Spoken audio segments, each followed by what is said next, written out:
Let's run Pandas and NumPy, and then let's talk for a moment about what we're doing down here. Now, we already ran this CSV file,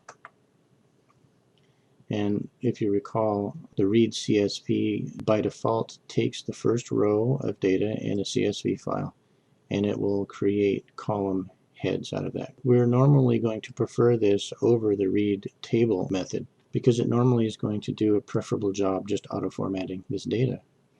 Now, one thing you've probably noticed is that we're using this read CSV method again and again and again.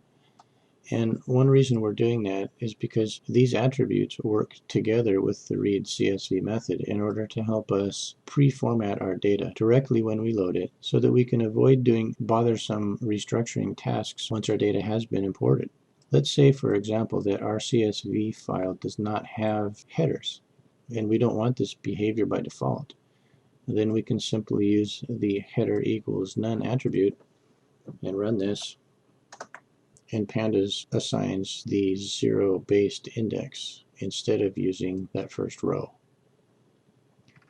Now, alternatively, we can use the names equal attribute, and we can define our own column labels.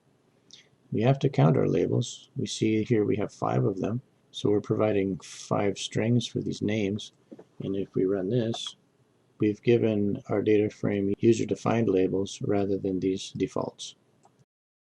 Now we can also use this index column attribute, and we can take one of these rows. We're going to take 4th column here, and we're telling Pandas to use that as our row index. So let's run this. And not only does it use those values as a row index, it also names the indices. Let's change this to MSG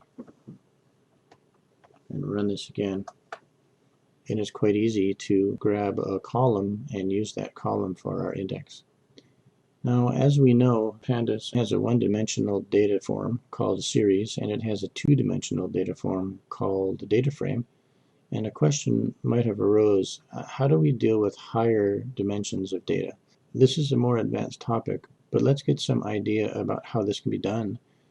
We have this CSV file here, and it says key 1 and key 2. Let's look closely at these. Key 1 has 4 redundant 1s and 4 redundant 2s.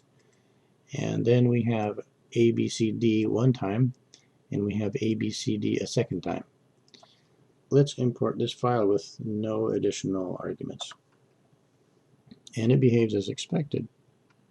But down here, we're using this index column argument again, and we're simply passing key 1 and key 2 as hierarchical indexes.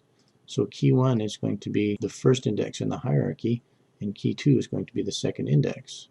Let's see how this behaves.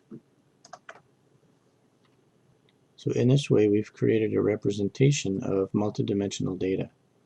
Now, like I said, this is more of an advanced topic, but we just wanted to show you how these representations can be achieved. Let's look at example 3 CSV. You can see by selection that this is simply one column. Let's open example 3 CSV so we can inspect it in Excel. And here we've just placed these values in a single cell. But what we have done is we have separated them by white space. And we can use a regular expression to parse them.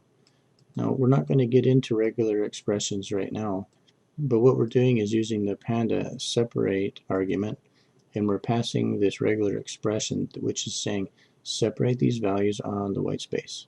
So let's run this.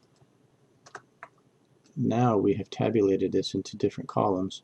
You'll see that whereas before it treated this as a series, but now it treats this as a data frame.